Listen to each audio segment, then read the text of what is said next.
સામાન્ય રીતે જિલ્લા પંચાયત સ્વભંડોળની રકમ 18 કરોડ રૂપિયાની અમારી પાસે હતી।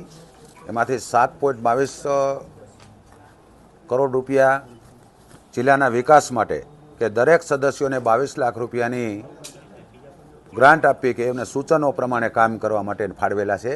પછી અમારા જુદા જુદા તમામ શાખાની જે માની લો સિંચાઈ વિભાગ હોય તેને 70 લાખ રૂપિયા ફાળવવામાં આવેલ છે। આઈસીડીએસને 40 લાખ રૂપિયા ફાળવવામાં આવે છે।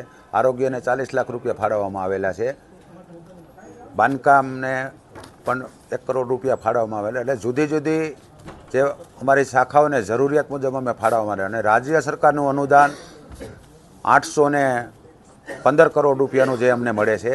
એટલે આમ મળી 815 અને 15 કરોડ રૂપિયા અમારા, એટલે 830 કરોડ રૂપિયાનું આજે આ બજેટની અંદર બધી જોગવાઈ થયેલી છે। સ્વભંડોળનું બજેટ અમારું 18.5 કરોડ રૂપિયાનું છે, પણ 10% અમે અનામત રાખ્યું હોય કે જ્યારે કોઈ એવી આકસ્મિક કે આફતને જરૂરિયાત વાપરવાની જરૂરિયાત પડે ત્યારે આ અમે 2 કરોડ રૂપિયાનું અનામત રાખ્યું હોય અને બાકીનું અમે 16 કરોડ રૂપિયાનું 16.5 કરોડ રૂપિયાનું જે જુદી જુદી શાખાઓને જરૂરિયાત મુજબ જેને ખર્ચ કરવા માટેનું સામાન્ય રીતે અનુદાન જે રાજ્ય સરકાર આપતી હોય પણ એને નિભાવણી અમારી ઓફિસ બિલ્ડિંગો છે, વાહનો છે, બધાના જે એની નિભાવણી માટે અને અમુક આકસ્મિક કામો કરવા માટેની જે ફંડ ફાળવતા હોય એવું અમે 16.5 કરોડ રૂપિયાનું બજેટ આજે બધી શાખાઓને ફાળવ્યું છે।